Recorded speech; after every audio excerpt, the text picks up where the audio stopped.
What's happening, folks? This is I Paint Creatures, IPC, coming at you with a new video. Haven't posted on YouTube in a while, so I want to start checking in with you all because I'm about to embark on producing the first major film of Matsu. And those of you that know me, I love to paint, draw creatures, but I also love to tell stories.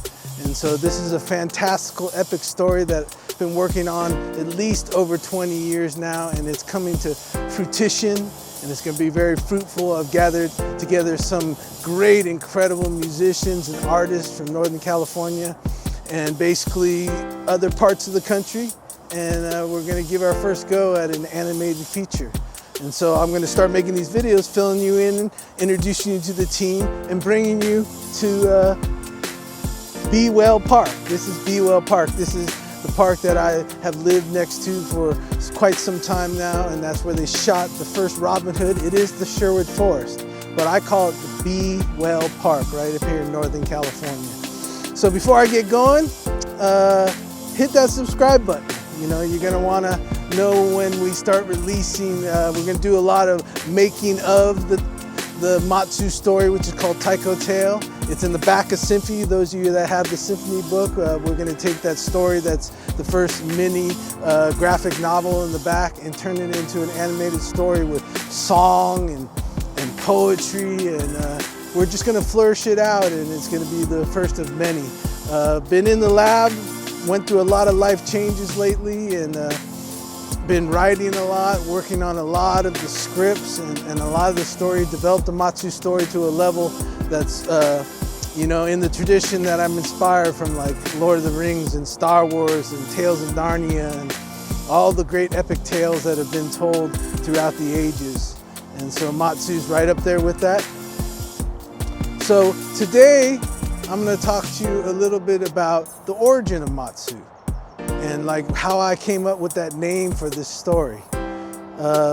Basically, those of you that know me, I spent a residency working at Lucasfilm Ltd. Down there in Marin County, right on Lucas Valley Road at Skywalker Ranch. I had an incredible opportunity to work directly with George Lucas and work on his visions for education. And also to let you know that I've been continuing that work with education too. I'm about to start 2 residencies up here in Northern California, some with the incarcerated youth and some with homeschoolers. And we're going to be teaching them visual art and doing the Matsu with them, you know, right? And that's an acronym, and it's called Making Art Together Supporting Unity.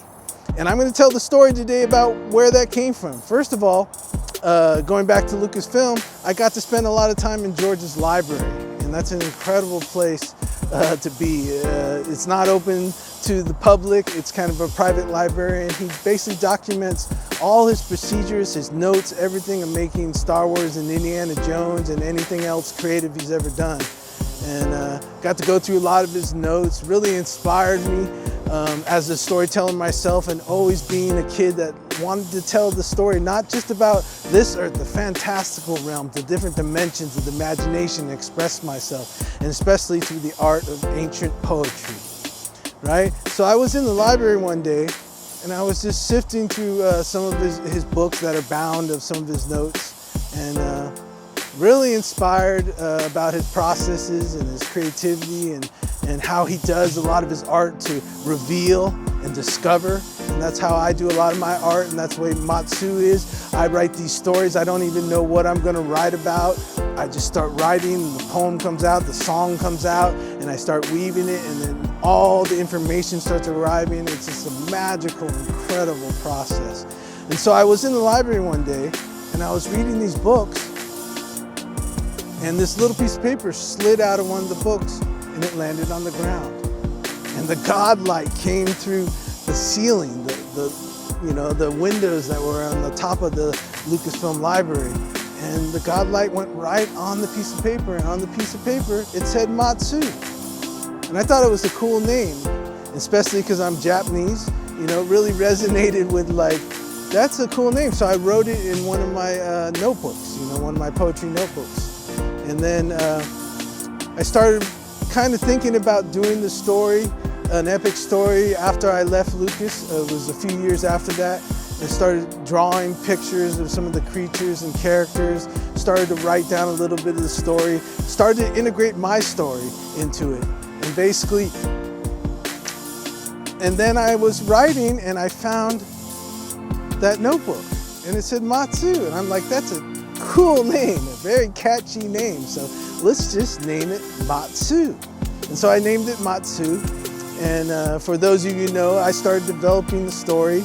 I've always worked with children and teenagers and giving them the gift of art, giving them what I didn't have when I was growing up, and just started incorporating the story more, started teaching creature art, started doing creature art, and then eventually started streaming on Twitch, right? And on Twitch, I really got to develop the story because I had an audience that I would read the poems or the stories I was writing every night. And Matsu is also like written like the Iliad, right? Or the tales of the Gengsi, or the Gengai tales, right? Or the Odyssey. I write it all in poems, right? But it has a comprehensive, it starts to weave itself together into an incredible epic story. And so on Twitch, I started to share the story with people, and I also got the opportunity to start really drawing and painting and developing the creatures, the fantastical yokai creatures, really started to tap into my roots of Japanese through that word yokai, which roughly in English means strange spirits, and yokai inspired, Dragon Ball Z and Pokemon and Miyazaki and all those films, right? And franchises. And so it very much became a big part of what I do. I started learning, I really work in the ancient traditions of poets and illustrators and painters that painted the strange spirits. And I also invent them. I love inventing them because most yokai are, known on the internet as ghosts and ghouls and goblins and monsters. But there's the other side where they're deities. And they're full of inspiration. They're there to inspire you, push you, so you grow into bigger, greater things and take risks with your life and get down to the purpose of your life. And so they're reminders of that. And basically the story of Matsu really rebirths that they are positive creatures, and, just like your pet, but they can talk to you and they have imagination, so that makes them a fantastical, imaginative creature. And I started telling the story on Twitch, and I got a few poetry students at one point. I was teaching haiku, and I have a course that's 57 weeks with the master, which I went through all the things that I learned along the way of writing haiku and becoming a 2-time world haiku head-to-head champion. And basically what happened is I started sharing the story. It started to become really interactive storytelling with my audience on the Twitch, and they started to they funded the book Symphony, and I really got to get deep into the story and really start to tie the poems together, tie the story threads, tie all the character creation and the creatures together. And I had one student, and I remember his name was Just Illustrations online. So if you're watching the Just Illustrations, good to see you again. But he kept coming in my chat on Twitch. I used to stream every night. And at one point he was all, I love this story, Matsu. I'm getting to know all the creatures. Draw and show me Matsu. Who is Matsu? And I was like, I always like to keep that a mystery because that's part of an epic story, And that's part of a storyteller's code of keeping that intriguing mystery in the story for people wanting more and to go deeper into it. Especially a story like Matsu, because it's very reflective of our times, my life in these times of being a creative artist, a multidisciplinary artist. And he just kept bugging me. And that week was incredible because he had the assignment in the haiku course of making a short poem out of an acronym. Right? And an acronym is basically, when letters of a word stand for each different word and they have a saying. And so I challenged him. I'm like, go out there and, do this lesson and you'll find out what Matsu is, right? And he came back one night. And it was really profound to me, really insightful, very revealing. He put I know what it is in the chat. And I was really intrigued. And I'm like, all right, let me know, what is it? And he wrote, making art together, supporting unity. And I almost fell off my chair, because that's at the root of the art educator in me, the art facilitator, the cultural bearer in me that loves sharing the arts. And especially this last project that funded from the Upstate Creative Corps here in California, spent a whole year and a half really implementing what making art together, supporting unity. So to me, it was at the heart of what I do, because I love making, and that's a real concrete term, because you can see when someone makes something, right? And then making art, and art to me is always you expressing that soul pool down inside you, your originality, your uniqueness that no one else can do, you know?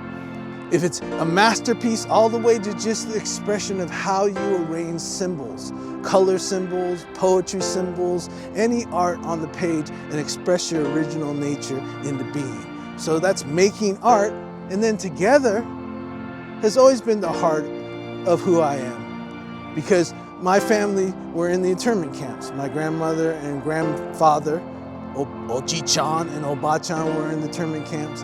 And my mother and father at a very young age were in internment camps. So it created a lot of separation, and a lot of separation in my mindset too, that I've had to struggle through and confront, and I'm still dealing with it today. But so making art together started like, yeah, because I've always loved the band, the hip hop crew. I love, you know, the renaissance of artists. I love when artists get together. I see so much potential in every artist or creative person that I meet, you know, that does it on the daily and does it for who they are as their purpose, a real creative act of, you know, from all four of the arts, from, you know, poetry, writing, literature, to music, right, to theatrical, right, all the way to dance and movement and the martial arts. And it's very deep in my family, which got kind of suppressed. So making art together, then supporting unity. What that meant to me at first was, you know, brought up a lot of my trauma from being in hip hop crews and rock and roll bands and art movements that just couldn't sustain themselves, right? You know, they went wayside after, you know, the bills didn't get paid and people weren't taking care of each other. And I grew up on going to a lot of concerts in the San Francisco Bay Area. And I got to learn about all these incredible bands that, you know, were unified. And they literally, they made art together and they supported the unity. And so when I got this term, and I've had the opportunity in the last few years to really apply it in my life, it's become really dear to me. And just like I said before, everything, especially the word, right? Poetry, the basis of everything, the foundation. First there was the word, right? It's always been a revealing mechanism. It's like I always used to say, it's like a cipher, right? Like inside of you is what's called a soul pool, right? Deep down inside. And that's only you, no matter who you have relationship, who you relate to in this physical existence, right? There's a soul pool that is you, your originality, what you came here to do, your purpose. And I always thought, you know, the word, poetry, storytelling, the metaphoric realms of things, the, you know, analogies of things are like a cipher that goes all the way through all these images that got stacked on us from social information, other people, right? Even our families, right? All these images that, you know, stack, especially in this time of the digital age with all these high-tech, you know, high resolution images and sound and light coming at us left and right, you know, it got stacked up. And when you use this cipher, poetry, storytelling, metaphoric, the expression of the imagination, and it goes all the way down the soul pool, it pulls up who you originally are. And so that's the story of Matsu. And on these videos, I'm gonna continue to keep going deeper into the Matsu, show you experiences of how even, you know, the creature crew, the crew that is Matsu Verse, that's a company I formed to basically express the story of Matsu. And remember, Matsu is a multi-platform epic story. So, you know, I've already put out children's books on Amazon. You can go check those out. They're under I Paint Creatures, right? I've already started doing a bunch of comics, little animations. There's a lot of poems, right? And there's going to be these epic short films, long films, YouTube films, right? And you know, and then we're going to land into puppetry. You know, the funky eye puppets, right? We're going to bring it full forward. So I look forward in these next videos to talking more a little bit about the depth of Matsu and how it's helped me evolve and expand and, you know, get rid of limitation and separation and bring me into my root of making art together, supporting community. So thanks for tuning in, and I got my new device here. Hopefully it's working out great. This new DJI Pocket 3 and has a great mic. So I look forward to bringing you back to Beeewell Park. And in the upcoming videos, going to talk more about Matsu, the story of Matsu, the creation of Matsu, and going to introduce you to these amazing artists, because one thing we have been doing is writing some incredible music. I've been writing a lot of lyrics and melodies, and I've gathered together this amazing team of musicians that are going to articulate it for you, and we're doing funk and rock and blues and folk music, and just in the tradition I grew up in, and of course that hip hop. So thanks for tuning in. Hit the subscribe button, tell everyone else about it, and look forward to more I Paint Creatures and IPC, the funky eye puppets, and the epic story experience of Matsu.